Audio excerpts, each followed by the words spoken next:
Before we begin this episode, the Mind Depot podcast would like to ask that you take a second to click the subscribe and like button. It greatly helps us to grow our channel and find more guests that you would like. We appreciate and thank you for watching. Welcome back, guys, to another episode of the Mind Depot podcast. Got my boy Calvin Williams on here. What's up, man?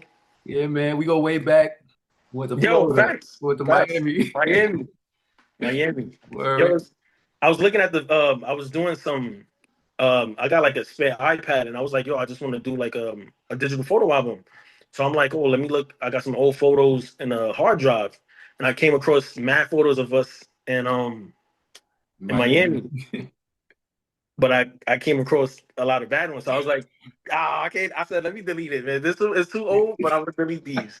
Yeah, some of those you gotta keep it in mind. I gotta make sure they probably long gone now. I deleted it. Even the day of, I had to delete some the day of. Yo, it's crazy. I was definitely something I'll never forget, bro. Word, man. We had a good time, man. Those memories. Yeah. Like, what did you think about meeting all of us at PC? Because that's like one of the jobs that I ever met, the most friends that I still have to this day. Yeah, that's probably the only job I still have friends from.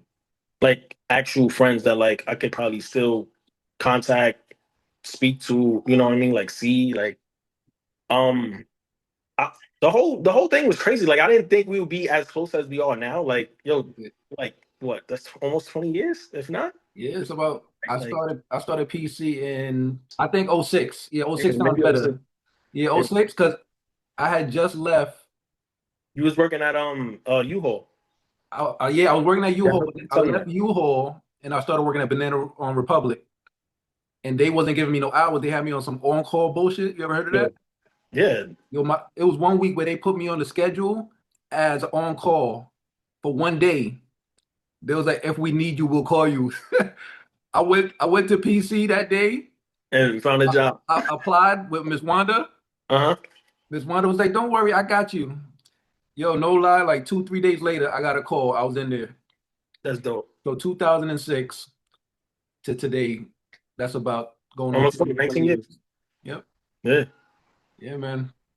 Yeah, man. So it was what? Me, you, Donovan, Jamaine, Anando, Giselle, Doug, Chemo. It was a lot of us that like Tim. still, yeah. You know what I mean? Like even Eddie. Like Eddie, yep. Girl. It was a lot of us that was like, damn, I didn't think like I thought it would just be a job and be like, whatever, I ain't gonna chill with these niggas. And then be like, oh shit, like chilling. Like I said, me and you went on vacation together. Like it's crazy, bro. Yeah, you never could tell when stuff like that happens. Nah, I could tell you that ain't gonna happen with me again. I'm a whole different like I go to work, good morning, have a good night. That's it. Yeah, because as you get older, it's harder to intertwine your whole family because now you're more guarded. You're like, I don't want just everybody meeting my children. I don't want just everybody meeting my wife. You know, so facts. Yeah, because everybody, especially coming from New York, it's like everybody, you know what I mean? Like, you know, people angles, like, oh yeah, I'm trying to be cool with you. And then they say something slick, and now you gotta like, all right, I don't even play like that. And then now you gotta go to work with, oh yeah, you know, Calvin's like this. Exactly. So I did all of that right away. Like, behind the back talk. Yeah. I ain't really with that either. And especially when I moved up here, it was like a whole adjustment moving to CT. Like everybody's, oh hey, how you doing? And I'm like, fine. Like, why you fake AF? why you so worried, bro? Like, how was your weekend?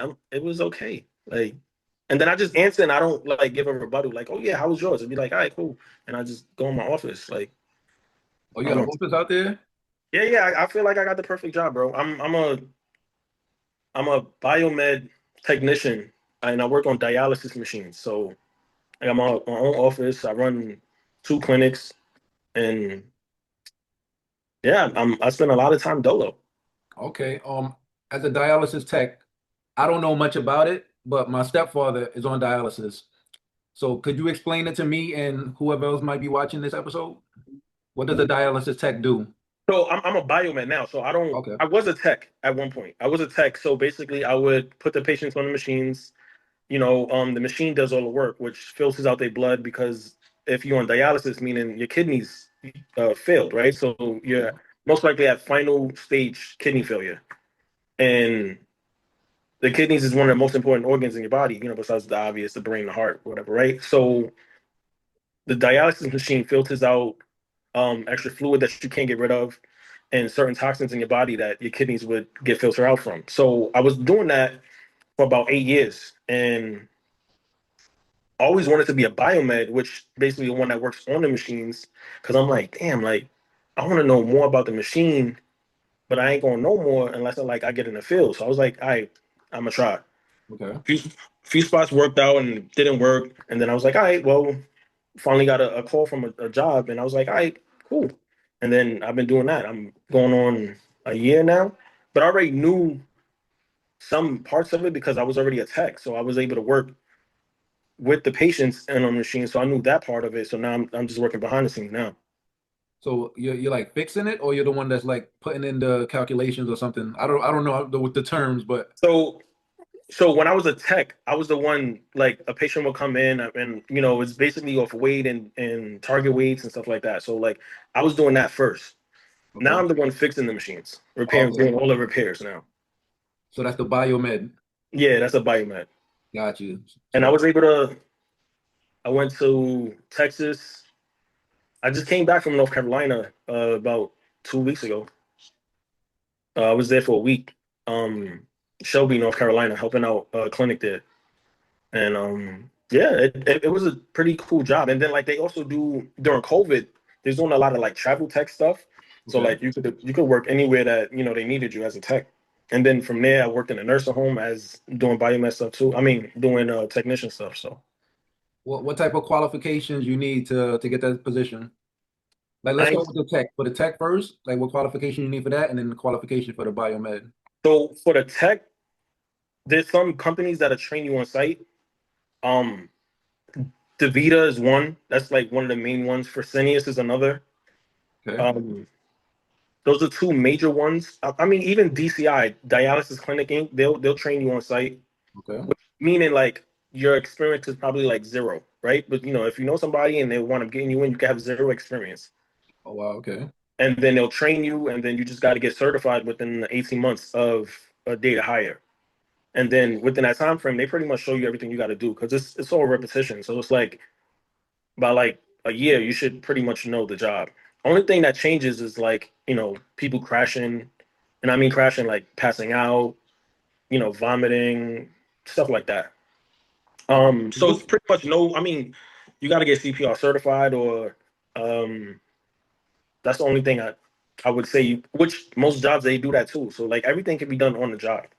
But at the same time, like, you're going to get lowballed until you get certified. So for me, it was like, well, I already know the job. So at least I got the upper hand. And then from there, it was like, all right, now I can just go anywhere. Did you always have a passion for that? I always had a passion to do stuff with my hands, pause. Where like I always worked on stuff. So it was like when I first got out of high school, first of all, I graduated with a pre-engineering high school diploma. Okay. I went to Gompers, so I went to a vocational school. So I was always like working with my hands. Went to college and was like, oh, I think I want to be a mechanic. And then realized like this is where like I guess the bouginess was in me because I was like, wait, I gotta get my hands dirty. These niggas' hands look like they've been like in oil forever, fam. Like, and that shit don't come out. I said, yeah, nah, this ain't for me, dog. They got grease for that, like Yeah, grease I cream. I I tried that, and then I started seeing like that shit is under your nails, bro. That shit is permanent, bro. Okay. I said, nah, this ain't me. Plus, I was talking to like the teachers there, and I'm looking at them like, yeah. And then they would tell me like, oh, when you first start, it's not that much unless you get your own shop. And I'm like, how many years does that take? And then they like, oh yeah, it take about 10. And I'm like, 21. No, I was 18. I was like, yeah, no, I don't know. That don't sound like it. That's it. I Keep mean, it. I could be wrong, right? Like I know a whole bunch of mechanics now, and they probably making bread, but then at the same time, at what cost, right? Like, Yeah. It take years, and the same thing happened to me when I got out of high school too. Somebody talked me out of what I wanted to do. I wanted to do physical therapy, and I was like, okay, the best school in New York to go for that is York College in Queens. mhm. I started going out there, and then somebody I told my aspirations to, I was like, yo, I want to be a physical therapist. They're like, yo, you know how much years of school you got to go to for that? They're like, you got to do like another 8 years after you finish college. I was like, what? I was like, Right, I'm and like, that's I'm That's pretty messed much. up. I don't like school that much, but I was like, I know I want to do physical therapy, but knowing what I know now as an adult, I know how important network is now. And when you network, that should put all that school and everything to the side if you know the right person. So if Facts. you have conversation with the right person, they could plug you into your dream position just off of principle, just because you know them and they can vouch for you basically. So like you said, if somebody's cool with somebody at Davita, they could plug And them it's like, in with no that's how experience. I got in. You know what I'm saying? Bro, I think the last job I applied for with like no strings was PC. Oh yeah, PC. That was what, 2005, 6 I started. After that, every other job I had after that, I knew somebody. Either I knew somebody that was at the job I was going to, or they knew somebody that knew somebody. And I never, I don't think I ever, after that job, never didn't know somebody to get the job. So networking was like the life. Yeah, it's all about networking in the adult age. Yeah. And I think the older people in our generation, they wasn't putting us on to that game. So we No. was kind of behind the eight ball. So imagine if we would have gotten that advice when we were younger, we could have expedited our career aspirations. Bro, also, if someone would have told me like at fucking 18, 19, go to school for nursing, I probably would have been a nurse. But at that time, was you really like vibing with nursing? Like I it think was, it it was was, looked at as like a sissy job, right? When we was growing up, guys didn't respect yeah, nursing. not, yeah, you don't see much male nurses. Not especially not back then. There'll probably be like a CNA and shit, but which no disrespect to CNAs, but you know what I mean? Like there'll probably be a CNA, but not a nurse, not even an LPN. They'll just be like a CNA. And on top of that, would they be black? Nah, Yeah, predominantly from what I see, male nurses, they're like Asian or Hispanic, mainly Asian. mainly Asian, but Ninety Hispanic. percent. Yeah, but I wasn't seeing any black ones. Yeah. But now today it's becoming more diverse. Yeah, and then like right now, I'm like, I'm not pressing my daughter, but I'm telling her like, yo, the nursing is a job. Like Yeah. that's what you're gonna be. You're gonna be a nurse, and she's like, and she believes that, and I'm like, good, you should, because I believe it too. On top of not making enough to live, you have your student debt. So you Bro, went there for 4 years. You were told to go to the top college. You go there, you collect debt over 100,000, and now you're working at a job making 60,000. you in the red, bro. And You in don't the rep forget from the day interest one. rates. If one loan will stay with you for the rest of your life, is student loan debt. You can Yep. have a billion credit cards, and you could probably get that taken off. But student loan debt gonna follow you to your deathbed, Yep. That's why I'm glad I and then went to they'll community probably follow college. your kids and your wife. I heard. I just found out the other day. They said that shit could transfer to your next Yes, bro. generation. I was So like, I'm that's like, crazy. you can't tell me the system's not rigged. Like, who said this was a good idea? That's Someone was like, oh yeah, we just want to make sure they never pay it. keep them in the red for generations. That is wild, bro. Whoever thought of that is just evil. We're gonna pivot this now. We're gonna talk about the childhood. So when you was growing up, what was your biggest dream? Yo, all right. So when I was a kid, first of all, born and raised in Harlem, by the way, just want to just put that out there. Fallen Um, World, yeah. Killer Cam. Um, so I wanted to be an astronaut. That's crazy. That's what I said to Jamaine. Yeah, I know. That's why when I heard you say it, I was like, oh no, that's crazy. I really thought that was a real thing, right? Like I wanted to be an astronaut. Then same, like you hear, oh yeah, you got to go to school for this and this and this, and I was like, yeah, no, that was done, right? So then that was like early childhood, probably before that's still elementary.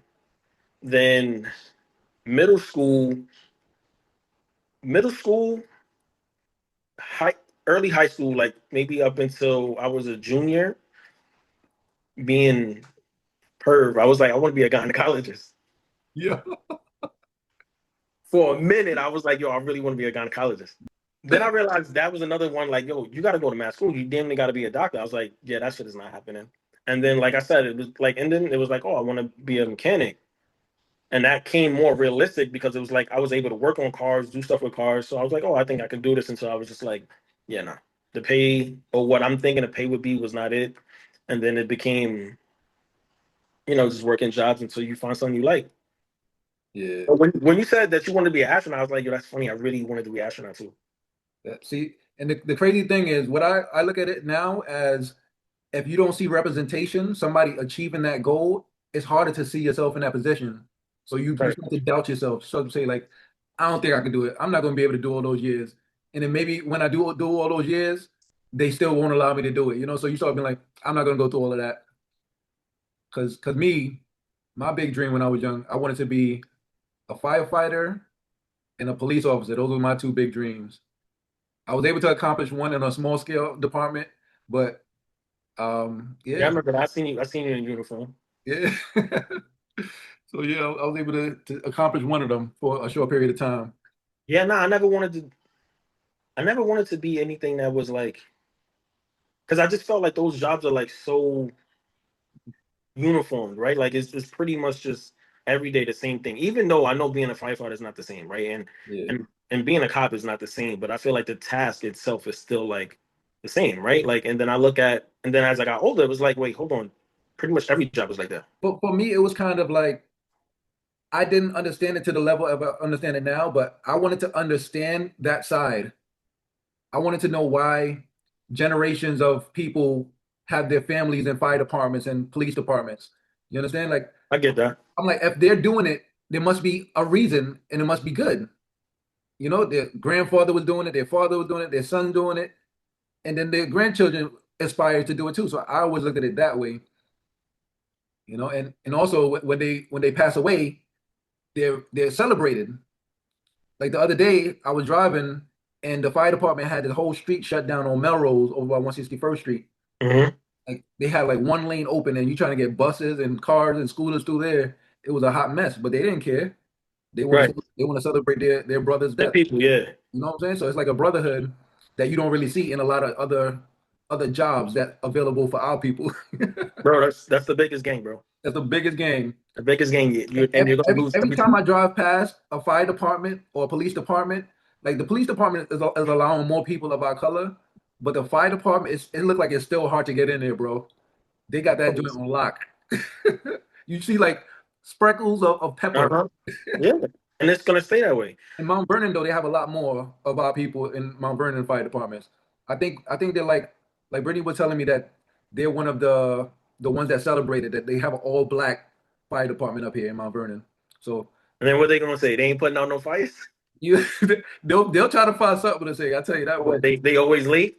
I don't know, man. That's a whole nother thing too, right? Like, it's not like we don't want the jobs, bro. We just not offered. Or like I feel like there's certain things you shouldn't answer on applications. Like I'm not answering race or gender, and I'm not even like I don't Yeah, even get into that. But like I'm just there's certain things you just shouldn't answer because it shouldn't even matter, right? Like I believe. if my resume speaks for itself, it shouldn't matter what color I am. It shouldn't matter if I'm male or female at that point. You know what I mean? Like I could do the job, right? So it's like, when do we get to the point where we can leave that out? Because then there'll be multiple places that have all colored people, and you wouldn't even know. And you know what's crazy? I was having a conversation with somebody the other day about that similar topic. It went, if you're applying for a job, the person that's doing the hiring, they could have a bias against whoever's on the application. So they're like, okay, I have 20 applications. I'm only letting guys get the job today.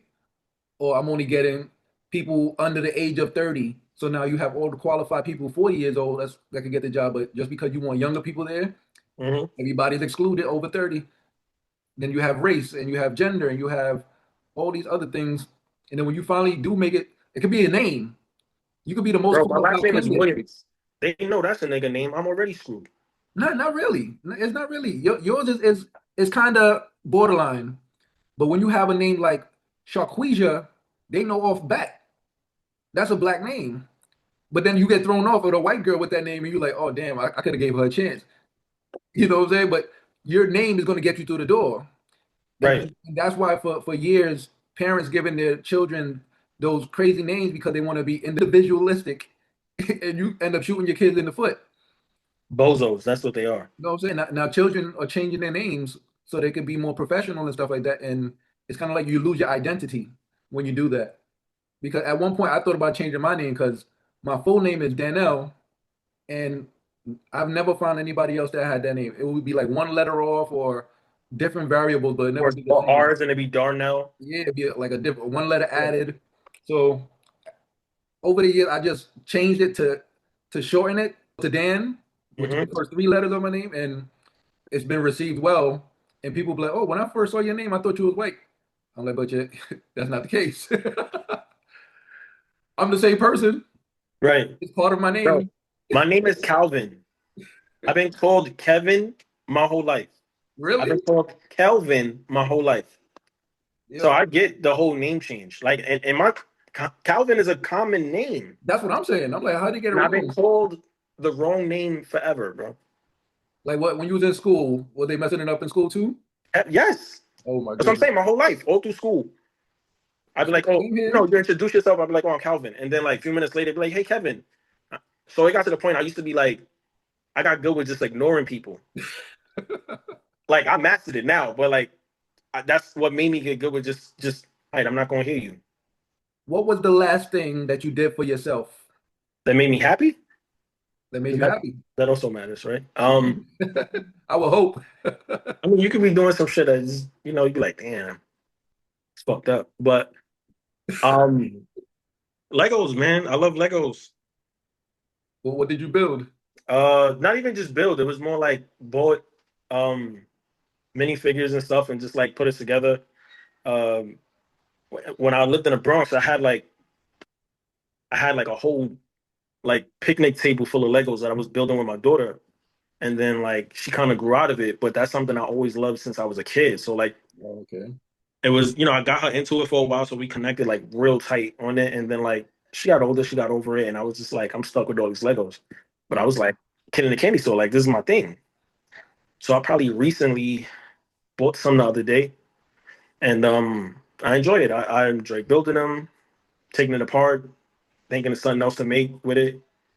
It used to be sneakers, but then that just completely changed. For like it changed for so many reasons. Because then I was like, you have all these sneakers, I can't wear them all, and then it became like it's never ending. Like how many sneakers can I really buy, right? So it's like, yeah, that's cool, and so you just don't like it no more. So right now I'm in the verge of just selling as much as I can.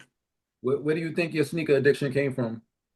Poverty, From poverty? Poverty caused you to have an addiction?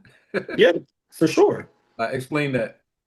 I lived. My parents passed when I was young, so I lived with a lot of aunts, and I lived with an aunt that I don't want to say she neglected, right? Because I still have food. Right now that I'm older, I can be like, oh well, I had the essentials, right? Yeah. But when you see all your friends in junior high school or high school with the new kicks on and Easter comes and everybody's fresh, and you're like, what happened to me? And Yeah. I'm still wearing Tims that I got from last Christmas, to the point where like they used to be double sole, now they single sole because I just dogged them. You know what I mean?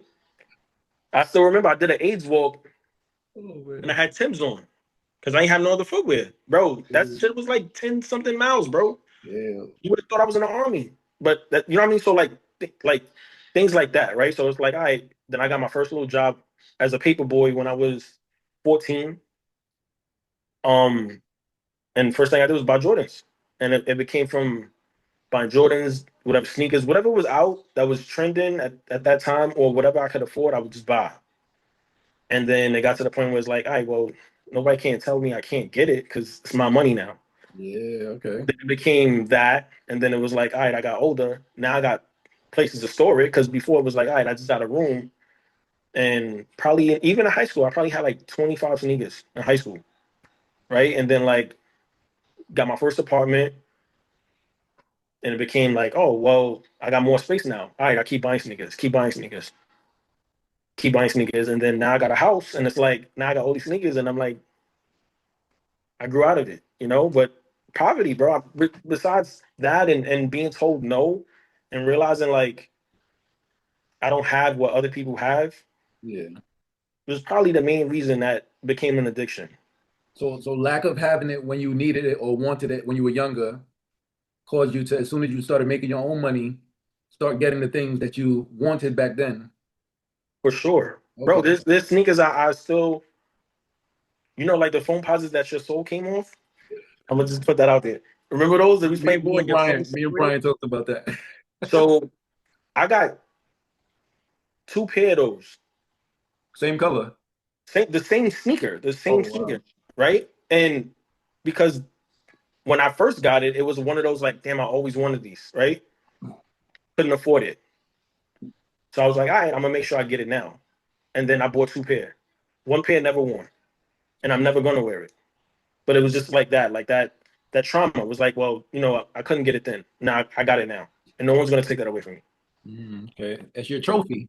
Yeah, and then I grow up, and then I realized you rather have the cash or the trophy, That's wisdom. As you get older, you get wiser. You start right? seeing like what you So don't really need. now that's what I'm looking at it now, and it's not even saying like I need the money, right? But it's saying like, hey, I could have done 1,000 other things with the money, right? But it's Right. like at that moment, I felt like I needed that. I need to have 2 pair of this. I need to have multiple pairs of these, right? And then now, like I said, I go downstairs, and I don't have a son, so right, like I got 2 girls, and I'm fortunate now that like I used to buy my wife a lot of sneakers, and then now my daughter's able to like kind of fit in her sneakers. So I'm like, oh, see, it would have been kind of dope if I had a son, Yeah. fresh forever. You know what I mean? Like, Daddy got shoes for you for days. yeah, You So have a different shoe for every day of the week of the year. and then that was a thing, right? That was like a goal. I was like, yeah, I need this many. But then sneaker selling became a thing too. So it was like my hobby turned addiction became a job. Mm. And then I also seen that where it was like it You wasn't found it as fun a job anymore. and not a business. And because it wasn't a for me, it wasn't a business because I enjoyed buying sneakers. I also enjoyed going to sneaker stores, talking to people that sold sneakers, and just talking about sneakers, like how they do podcasts on Complex about it, right? So it's like, but then I started seeing like the part that disconnected me is when people was like they wanted to buy sneakers from me, and I tell them a price, and then he's like, oh nah, but it's too much. But then you'll go to Tom, Dick, and Harry that you don't know, and you're not gonna bargain with them. So it was that's where the addiction became like a yeah, nah, I could do rehab and get off of this. Yeah. You know what I mean? So it was like I fell out of love with it. What's the most amount of sneakers you've had at one time? Probably 220. 220. Just myself, not including the sneakers I buy my wife and my kids. You had half a year at one point. Pretty much. And how much in total do you think that would have been in dollars if you would have had that in your bank? Over 20K. Easy. Over 20K. Every sneaker that I bought was definitely over 100. So yeah, All right. So for sure. how is your knowledge in investing? Investing like my money overall, like No, in stocks, in stock market. um I mean during COVID that was fun, but then again I was on some dumb shit. So like I would do like I would learn whatever stock was like fast. Yeah. Because for me, it was always like fast money, right? So like whatever I could like, if I could put 100 in and then get back 250, like same like selling sneakers and shit, I would just do that, right? And literally like buy stocks, sell stocks, buy sneakers. I swear to you, I Oh, literally so you was flipping the money to invest in your habit. in my habit, right? So it was that crazy, right? So then the obvious 401k where like your money's invested already because the job is doing it, right? So Yeah. that's about as far as I went. What do you do in order to keep yourself fulfilled, give yourself purpose, other than your family, to keep yourself happy? Still trying to figure that out. If it's just for me, If it's just for you. if it's So just for me and it's not the family, I'm still trying to figure that out. Because every day it could be something different. Like I said, I could go downstairs in my basement and I play with my. Sounds crazy. I play. You first off, you don't play with Legos. You build them, right? So let's make that straight. Yeah, I'm a contractor, okay, for a big company, and I work in a small office space. Cal Okay, the builder, Cal the builder. right. So like I like my job. So like my job could be fulfilling for the day, depending on the day and what I'm doing at work that day. Yeah. Or I could be outside in my yard doing stuff, or it could be multiple things. But for me, it's always that I never have 2 days where I feel happy about the same thing. Like what happened to the chicken coop? I had a bear come in my yard and eat my chickens. Ate all of them? It ate one, and that was enough for Michelle to be like, "Yeah, the rest got to go." So I sold them to my coworker. Oh, okay. But I still got I turned the coop, I cleaned it out, bleached everything, and now it's a shed now. Okay. What about you have any other animals, dogs, cats? I hate dogs. Crazy thing. So I got 2 cats, I got a snake, A leopard gecko right now. Um, I bought a snake probably in October. I probably bought it in maybe August. I had it for like 2 weeks and lost it in my house. For like I said August, no, I lost it for 3 months. So Damn. whatever. Yeah, I lost it for 3 months. Like literally, I turned my whole house upside down. I'm looking at videos. They saying, okay, I'm buying equipment. I bought like a camera, a little string camera, so I could like look through cracks, thinking it like I opened every sneaker box that I got, checking every sneaker, thinking like they was in the sneaker hiding because now they just got to find somewhere warm. Yeah. And it's been a month now. So last month, I I spilled some water in my car. So I take the wet vac and I'm cleaning out the passenger seat. And I turn around and the snake is on the floor. It was in a wet vac the whole time. How the hell get in the wetback? I mean, it was a dark spot. So in the wet vac, it has an opening in the front and then a exhaust in the back. So it just climbed through the exhaust and So, stayed there. so the wet bag was in the house? Yeah, yeah, I leave the wet vac in the house. Oh, okay. Because I'm like, This how is a did it regular get in? vacuum. So it was in the basement actually, because the animals are all in the basement. None of them are in the main floor. So and then I found it 3 months later, and Was alive? yeah, 3 months, no food, no water. So I that put it last, back in the tank, filled it up, it drank a whole bunch of water. The next day I fed it like 2 mice, and then I've been feeding it like every other week. oh wow. That's a what you call it? That's a testimony for the other snakes out there. Word. Nah, at that point I was like, nah, this I gotta keep this animal forever. I was able to lose it and bring it back like My man said 3 months. The snake three like, months, bro. oh, 3 months. But it was like 2 feet long, so it's not like it was a big, massive snake where it was like, oh, it's not gonna eat my cat or anything like that. You know what I mean? yeah. So, well, the cats belong to my kids, so the only animal I own is the snake. So do you think it was hiding away from the cats? I'm pretty sure because now that we think about it, the cats would sit on the steps and basically just tower over the snake, and we never knew why the cats would stay there, and now we figured out why they were staying there Oh, okay. because it never came out. I even went as far as buying a trap. I put a mouse in the trap, thinking that like a live mouse, thinking that the snake was gonna come in there, and the next you know, I lost the mouse. That's gonna turn up 3 months later. That motherfucker probably be a rat by now. I mean, nah, that's if it's there's no way it's still in my house because the cats eat. I watched them eat a mouse before. So Oh, okay. Well, you got like a lab mouse, the little white yeah, one? yeah, yeah, from the pet store. Oh, okay. So that shit is probably long gone. I started recently like coaching basketball. I coach at a middle school in Yonkers. I'm doing this podcast now, and those are more fulfilling to me because it's not, yeah, I want my family to be safe, but that can't be my only thing. And now when I hear women talking about how when they gave up their careers to be stay at home parents and stuff like that, I, Hmm. I understand better because I understand that you give up part of yourself when you become part of a family because you know before you got with your significant other, you used to go out to bars with your friends, you used to go out date nights, you used to go out wherever you wanted to go any time of the day. Right. You know what I'm saying? You could just up and leave. So it's like your younger self dies and you have to build this new person at adulthood and nobody trains you for that. You know what I'm saying? So I had to learn that through therapy. Did you ever do therapy? I did not. The closest I got was when I was burnt out with right when I was about to buy a house. I was working 2 jobs and I was in school, and I was like super paranoid with being sick, with like having diabetes and stuff. So I would go to the doctor Yeah. often, like, yo, am I okay? Like I'll be at work and then my blood pressure would be high. So and then the paranoia of like I was a dialysis tech, so I was like, I can't end up like them. Wow. Right. So like I had all this going on. Like I said, buying a house is stressful as hell. 2 jobs I was working and I was in school, and then like I'm doing all of this. And the doctor that I seen, he was like, yo, you need to speak to someone.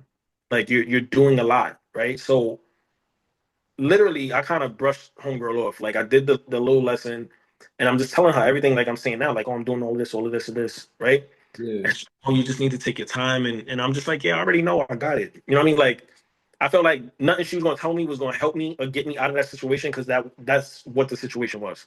Yeah. That's the closest I got to therapy. And then from there it was like whenever something bothered me, I'll just tell my wife. Like I felt like I couldn't keep that from her because it would also seem like you, right? Where you feel like you can't just it can't all just be family, family, family, right? Like you have to have your own thing. But I was like, Yeah. I was doing so much that I'm like, I'm not even telling her what I'm doing, knowing that is in the back of my head is stressing me the hell out. So I was like, I just gotta tell her, and I started telling her stuff, right? Okay. And it wasn't where like you felt like, damn, as a man, I gotta I gotta take it on pause. I gotta take it on the chin. You know what I mean? It was more like I'm in this with her. Yeah. We in this shit together. If one person's gotta hold me down, if I go and I'm in a corner somewhere fucking twitching, she's gotta be the one to rub my back and be like, yo, it'll be okay. Ain't no therapist gonna do that. And I'm not saying nothing wrong with therapy. I honestly feel like I probably still need to go, but I felt like the closest therapist I need is the person that I can see every day. No, no, I agree with you. You know what I mean? So it was like, but I honestly, I swear, I probably need to find a way and set up a session where I could just vent to somebody because that's also the thing too, right? Like as much as I want to tell my wife, I still don't want her to pass judgment on me. Exactly. That's what I was going to bring that up. But yeah, No, because it would always be that, right? Like at some point, no matter how I say it, even if I said something like, "Oh well, damn, I'm tired of eating chicken," she could probably feel a type of way about that shit. yeah. But if I tell that to a therapist, they'd be like, "Well, hey, have I did something to make the options better?" But meanwhile, to her, it'd be like, "Damn, so I cook bad," you know what I mean? So it's like I just haven't had the time, and I hate that excuse, but that is the one excuse I say I always have. Yeah, you got to make time, bro. No, but Mental health is really important. But I see where you're coming from talking to your wife because yeah, as a guy, we don't grow up giving our emotions to another person, let alone a female. bro, I would laugh when people be asking me shit when I was a kid. Like, what? Are you crazy? You're not gonna know nothing in here. Exactly. You're not gonna know nothing in here. You wildin'. Yep. So And so then when you start telling me your personal shit, I'm laughing at you. Like, why? All that you supposed to keep to yourself. You gotta bottle that shit. exact. No, that's That's not how the we right were way. raised. Right. And then that's why you see half these niggas is spazzing out on the road. Bro, I'm on the road a lot of the day, and I'm just like, why y'all so mad? Like, as a man, and then being a black man, I feel like you need to have certain groups, right? Like you have your wife is one group Yeah. by itself, right? Yeah. Then your kids is another group. Then your wife and kids is another group. Yep. That's just that, right? Then you need your friends, you have your work, and then that's still a lot to juggle. Then you have your responsibilities. Yep. And then you have in the back of your head, no one's gonna help me. Mm. Because honestly, that's probably the truth. Either Yep. no one's gonna help me, or you're too prideful to ask for help. That part too. Or That's you don't know what to ask for help with. shit. So sometimes that could be the case. Right. Or you might just think, I barely have enough time. Nobody else is gonna have time to help me. So That's it's so many ways because I've dealt with those thoughts. I'm dealing with that thought right now because the basketball season at the school I coach at is gonna start in November, and I don't know how I'm gonna have anybody help me because it's in Yonkers. A lot of people that I know don't have cars. I just don't know where to get the help from. The school don't have the budget to pay for, so it's a whole bunch of things that your brain is going around. So you're trying to make it work to the best of your ability. And then on top of that, like you said, you have the family stuff. What's they call it? They call it the nuclear family, the family you live with. Mm-hmm. And you have your family that you grew up with. You don't see them as much now because you're focusing on your nuclear family. So now your nuclear family, if you don't see them too often, they're like, "Oh, why we don't hang out?" And then your real family that you grew up with, they're like, "We don't see you at all." So Right. it's like a juggling thing. Bro, How do you manage that? Do you still see your family, your aunt, your sister? don't I don't manage it. Yeah. I honestly don't. And that's not even something I'm happy to say. It's something that bothers me every day. And it's something I tell my wife all the time. Like there's times I feel alone. I be in a room full of people and feel alone. Because it's like Mm. I watch this one thing that I wanted, right? Like I want my immediate nuclear family, right? Yeah. But then I watched others fall behind. But I got what I want, right? But then I same like I can speak to my sister every day. Do we? No. I have a cousin I want to be real close to. I try to keep a 1 week check-in with him just to be like, hey, he's younger than me, and just be like, hey, how's it going, stuff like that. Yeah. And one of my aunts that I still speak to, she does a weekly check-in. Okay. But have I seen these people? Have I hugged them? No, I haven't. Right? Because like that I miss. But that's something when you get when you're a kid, like, oh yeah, I used to see everybody on Thanksgiving. People pass, and that's not even a thing no more. Now I have my own Thanksgiving at my house. But I was about to ask I, you about that. I live in CT. You know what I mean? So I don't even live where like most of my family lived in the Bronx, and they got a carpool here, and I'm not driving nobody back, and I'm Exactly. just keeping it a bean. Like, Those days are over. no, I would bless y'all and probably go get y'all, but when it's time to go home, you You got to find your way. gotta find your way. Yeah. And I don't even feel bad saying that, but I want to see them. What made you take the trip to CT? Michelle's family live here, Oh, okay. So it was a family so they dynamic. yeah they Okay. they 10 minutes away, and that's another thing too, right? So it's always easier when that's one thing I noticed. As a man, you're always gonna move with the woman wherever the woman goes. Yeah. That's how it's migrated, right? Like, so I'm blessed to have two daughters because I'm like I'm safe as long as I stay in my daughter's lives. I'm safe. You know what I mean? Like I'm good. But if I had sons, that dude is gone. Wherever homegirl he with, that's where he going. And then that's my life, right? Like Why do you think that is, though? I never thought about that. So I want to hear your thoughts on that. because men are not emotional, right? So it's like the woman is emotional. So she wants family, and especially if she's that type of person that's very close to her family, she wants to be near them as much as possible, right? Yeah. A man is a nomad, bro. He could go anywhere and start over and build. How many women could do that from nothing? Yeah, I hear you. I That's came here on a transfer job and then changed everything since I started here, and I've been here 2 years. I left Monty where I was getting a union job just to come up here. and that's non-union. Nah, non-union. So You what understand? So I made sacrifices to come up here, but I made sacrifices because I know what the goal is. but First, you also wanted your wife to be comfortable because she's not currently working, right? right, So if you're going to be out making the money, you want to at least have her in a situation where she's comfortable with the family. right. And then living where I live, that shit was no good, bro.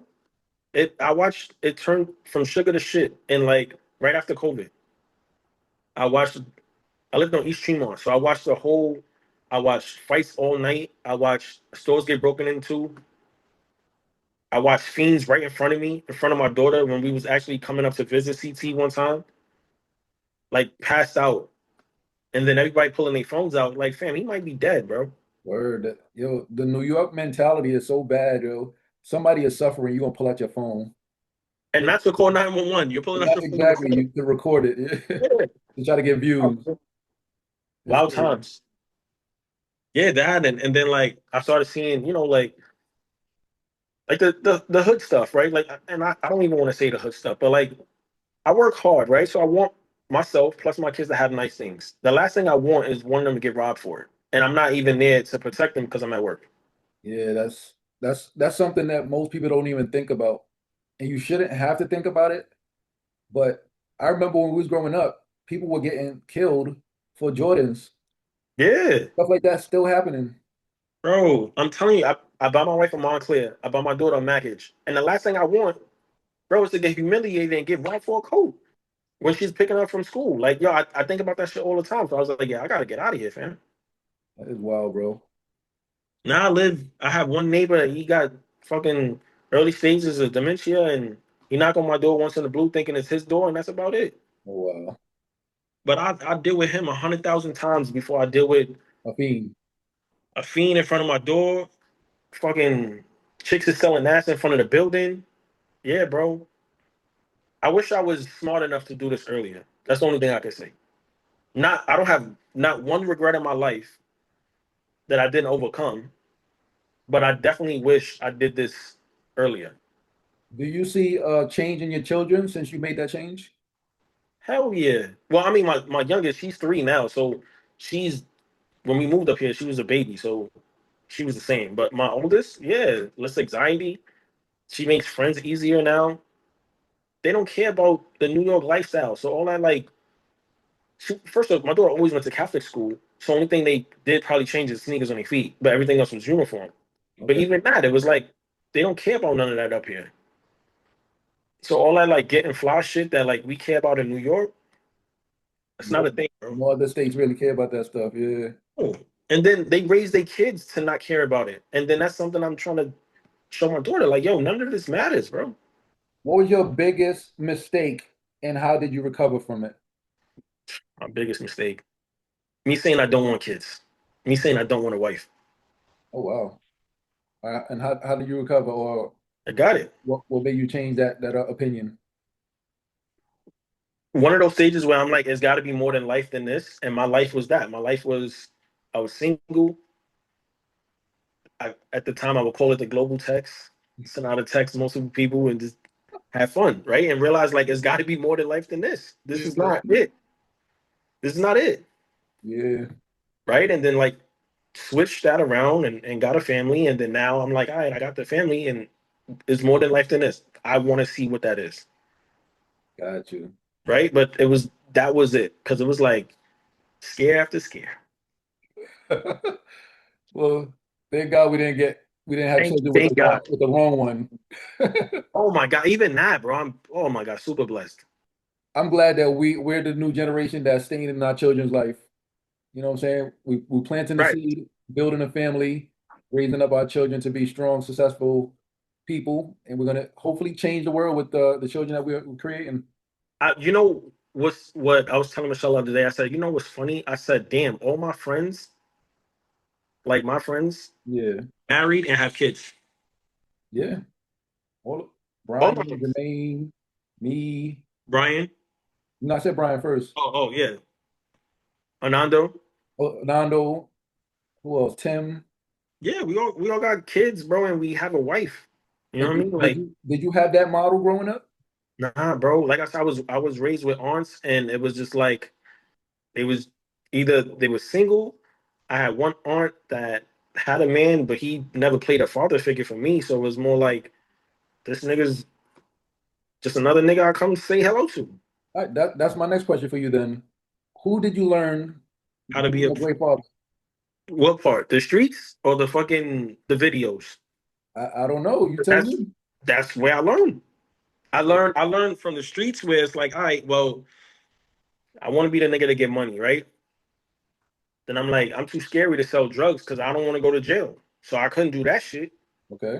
So then I worked, grind as hard as I could, and then, oh, you want to be the dude with a girl? You want to be the dude with multiple girls? You think that shit is cool? Then you realize that shit ain't cool. Okay.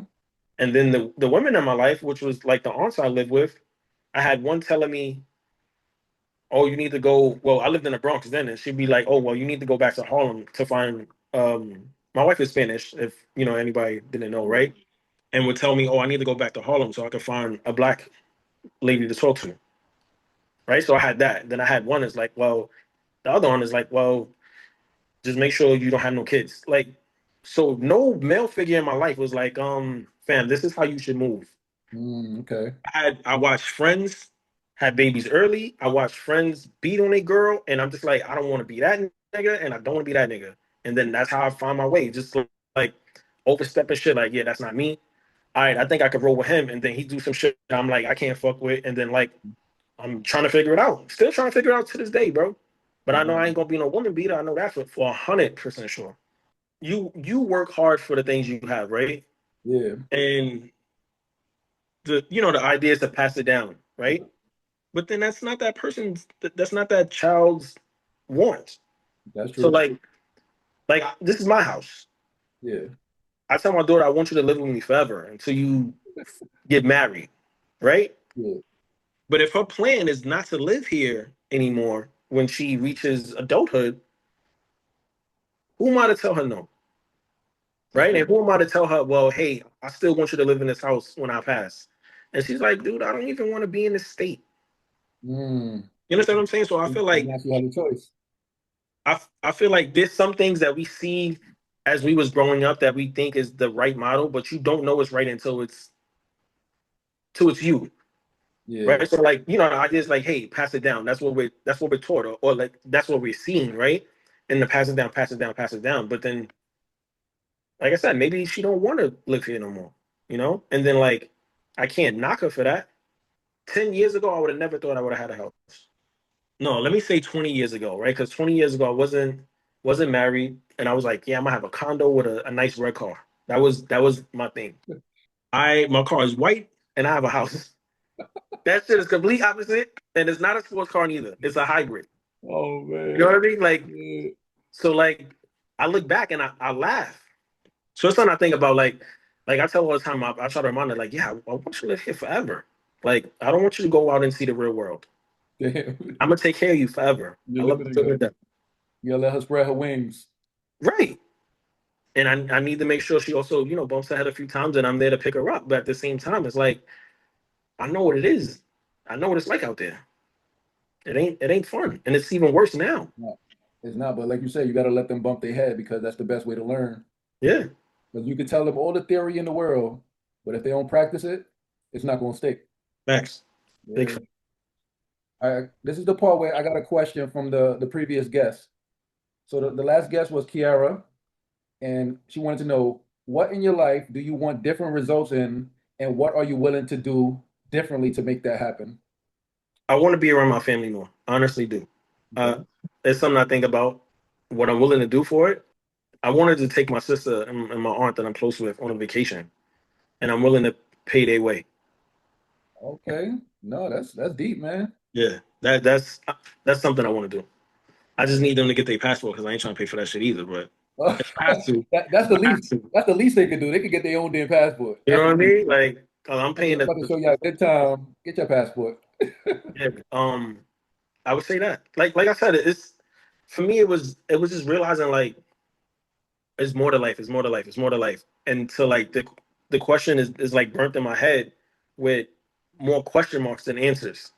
So it's like I wouldn't, like I said, probably a few years ago, I wouldn't be preaching this family shit. I'd be like, nigga, I'm doing my own thing, bro. Yeah. Like even when I first got married, I was like, I should be able to go out when I want to. I should be able to chill with my friends. Realizing like, no, nigga, that's not the way. If you want this to work, that's not the life. Yeah. Your friends have to understand you're not one of them. Especially at the time, most of the friends that I was chilling with at that time, neither one of them was in relationships. So now we'll go out and we can't even relate. Yeah, that's true. Then I get jammed up in some shit. So I was like, yeah, nah, this can't be the life. Yeah, no, you're right. All right, so what question do you want to leave I'm for the thinking, I'm next thinking. guest? Yeah, I knew that was coming next. So I was like, what do you value the most 10 years ago? And then what do you value the most now? And are they the same? I appreciate you taking the time, my brother.